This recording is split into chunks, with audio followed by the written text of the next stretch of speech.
Hello. So what is your name and where are you from? I'm Tamara. I'm from Brooklyn. What can you tell me about Brooklyn? Don't block the light. Brooklyn's fun, lit. Everyone's What's the moving there. difference between Brooklyn and Manhattan? Brooklyn's just more chill. Just more chill? Like in high school, we used to just like our activity, we would just take walks. That's what we do. Complimenting a woman, where do you stand on that?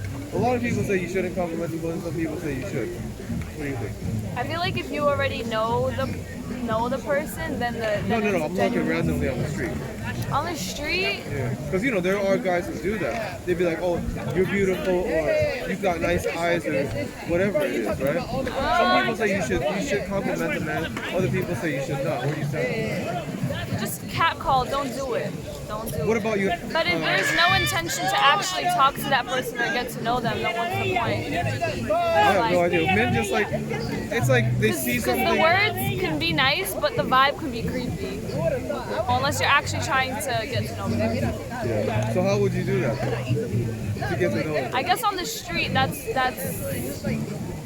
hard. Because there are a lot of guys out there who will try to meet women on the streets, especially like let's say I'm working construction, right? I'm working with other guys, so the only people that I know are other guys. So the only place I can meet with is on the street. The street is not the only place. Yeah. So don't do that on the street. Yeah. Okay, let's do a general question then. How do you know somebody's crazy? They're hanging out and watching Square Park. Yeah, so everybody's crazy here. You shouldn't. I think if it's genuine, if it just a means to hit on them, that could be a little weird. But if it's something genuine, if someone's wearing nice shoes and you like their shoes, man or woman, I think it's okay. So do it. Yeah.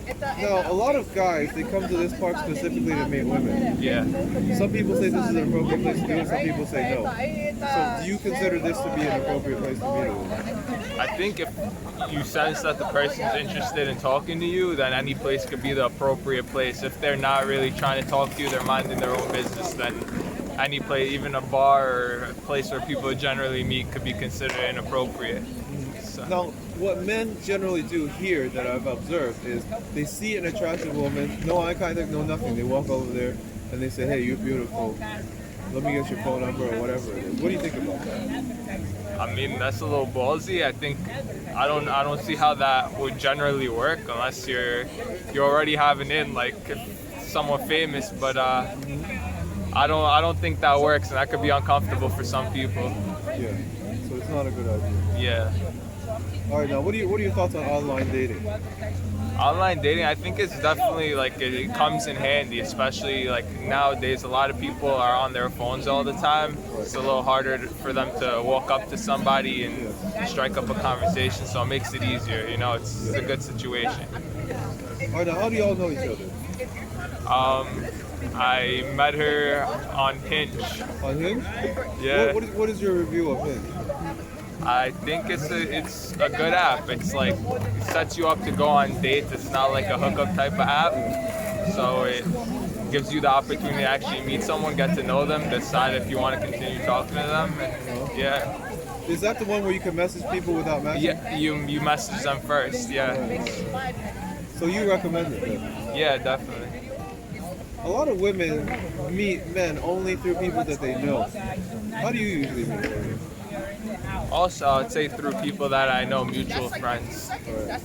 So whose idea today was it to do this video? Mine. Yeah, I saw the sign. Okay, cool. So do you consider yourself to be a leader?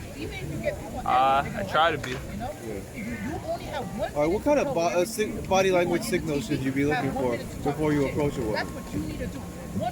I think if someone has, it's hard to describe, if someone has shown like open body language, if they're turning towards you, they're smiling at you, like they give you some sort of signal that they have an openness to talking to you, then maybe you should try to talk and not like be too forward, but find like a common ground. But a lot of people don't know what kind of signs to look for though, and they end up encountering a lot of rejection. So I would say most of the time if you go up to someone and try to have like a genuine conversation with them instead of looking to get something from them right away, which is like, let me get your number, let me get a date, they'd be open to talking to you. And once you're past that part, you could explore other things. Right.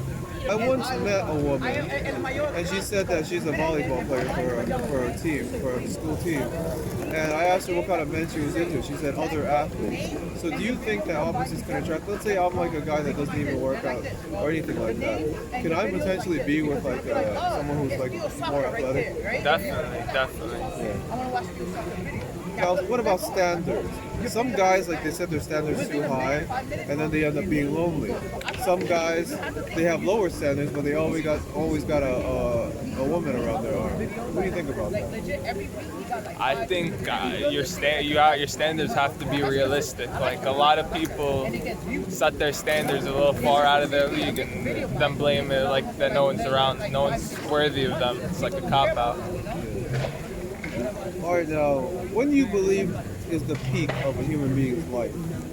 Everyone has a different peak. There's no set time or age. No?